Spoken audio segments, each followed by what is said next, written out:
Okay, so welcome to Spread the Word, where we talk about our current favorite books of the month. And here with us, we have Amy from Roadside Blooms. We're really happy you're joining us. Do you want to talk Yeah, I'm happy to be here. Happy to have you in the shop. This is Roadside Blooms.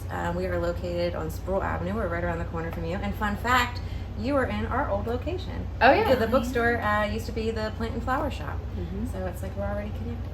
All right, so I read The Bodyguard by Katherine. Really want to read this. I'm excited about it. I love this cover. It's very beautiful. If you look at my staff picks, it's just a line of dark, dark, dark, dark. And so every once in a while, I'm like, I should read some romance. Because I do really like it. I'm just really picky about it. So when I heard this was coming out, I was very excited because it's about a woman who, the woman is the bodyguard. And she's the bodyguard for this man, this actor, Jack Stapleton, who is like, you know, a big, huge celebrity, like high profile actor, heartthrob type. Mm-hmm. She works at this like a private security agency. The night before her mother's funeral, her boyfriend, who also works at the security agency with her, breaks up with her. At work? Like in the car. Oh my God. Wow. Yeah, in the car. He like breaks up with her, tells her that she's not present and that she's a bad kisser.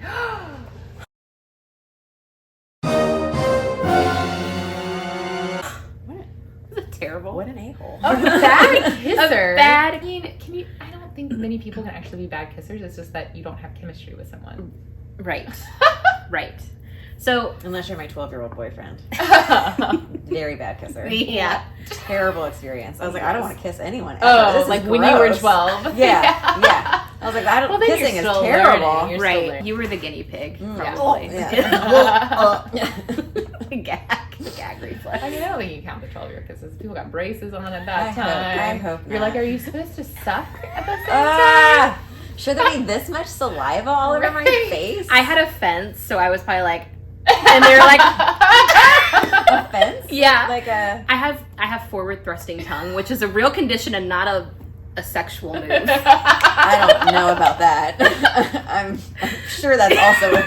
They can be both. Okay, so anyway, small tangent. He tells her, among a couple things, that she's a bad kisser, and she's like upset, but kind of like you kind of realize that there's not love there. But she's upset because they've been together, and again they work together, so there's that aspect. So she goes into work and her boss is like, okay, so you and your boyfriend, you're going to be basically competing for a promotion. He's like a father figure, but he's also kind of like, I told you guys not to get involved. I told you he was an asshole, and now you're in this situation, and I would have pitted you guys against each other for promotion anyway because you both are very competent. Now you're in an awkward situation and it's not my problem. Sorry. Oh my so there's like, now they're not only exes, but they're competitors, which is like a whole thing. And so he tells her that she has to be the bodyguard for this like heartthrob celebrity actor named Jack Stapleton. She goes to meet Jack and he's resistant to the whole thing. And you find out that the reason he needs a bodyguard is because there's a woman who's obsessed with him and corgis. Oh my God. Well, understandable. Man. They call her the corgi lady. Oh, but they are great dogs. Yeah, they They're are. so cute. I'm so sad. The villain in this book loves corgis. What? She does. She like sends him her underwear and like. Do they have corgis on them? Yeah. Oh! her worn underwear. Yeah. I mean, I don't have corgi underwear yet. So. I actually do. Yeah. So she goes to meet with him. She finds out that he has this corgi stalker lady.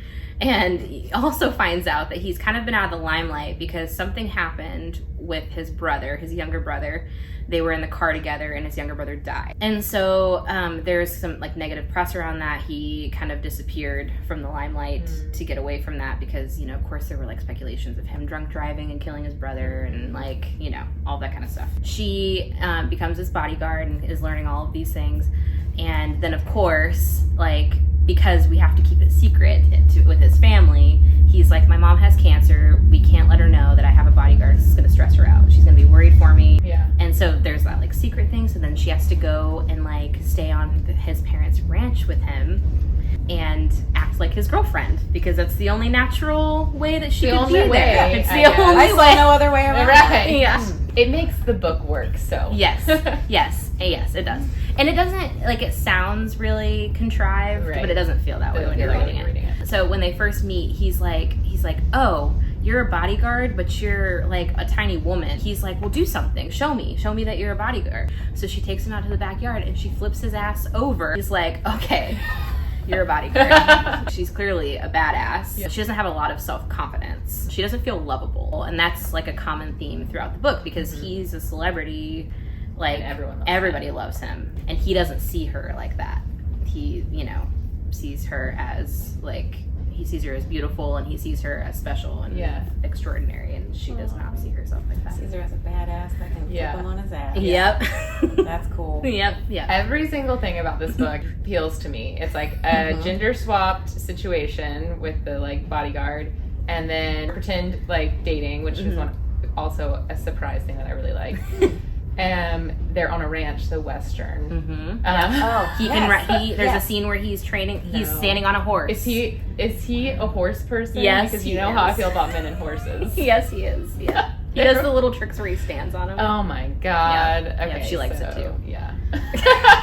And you did tell me about a scene with her shooting, and so she's also a sharpshooter. Yeah. God damn. Yep. I need to read this book. Yep. Yep. It's very good. I loved it. Okay. Yep. So it's not my jam. How to Eat by Thich, Nhat, Hanh. Yes. I chose this mostly because it's super short. Each chapter is like a paragraph, and I have very little time lately for reading. I'd like to have a lot more, but I've also been struggling with eating, and I know that sounds a little weird, like how can you struggle with eating, but like, because I work all the time, I just like shovel food into my face like once a day, and like I wanted to change that, not just for health reasons, but like, that's not good for mental health reasons either. This is all about like how to be more mindful, not eating when you're feeling a certain way, or not eating when you're distracted. Like I always eat like when I'm watching TV, or when I'm reading, or when I'm just like scrolling on my phone. It was more about like just focusing on like the way it feels in your mouth, the way it tastes, and of course if you really want to go further into it, about like where it came from. But it's been super helpful. Like I feel now, especially now that I live on my own, I like am standing in my kitchen eating a lot as a single lady. But that's been giving me that space to like really think about what I'm putting in my body, and to not like watch TV while I'm eating, and to not eat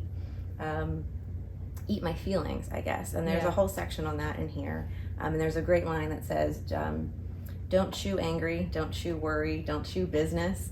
And it was just, I don't know, it's been like sticking with me. Like don't get distracted while you're doing other things. Like really be mindful in the moment. And not just with eating, with all kinds of things. I think there's a lot of good that can come from being mindful in everything, of course. Yeah. But especially eating. Yeah.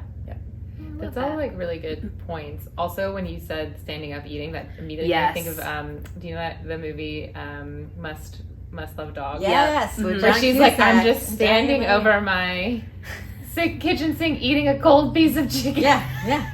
Isn't that like single lady food? Eat like a rotisserie chicken, like in your house, piece by piece. Yeah. Some people, I guess, are emotional eaters more than others. Yeah, I'm definitely an emotional eater. Like, if I'm stressed, I'll be like, let me just eat something. You know what I mean? Yep. I'm much better about it now, but my biggest thing is probably being really, really busy throughout the day, and then being starving at night and overeating because I haven't eaten all day. Yeah. Same. That's what I do. I'm too busy all day, and then I come home and just eat too much junk.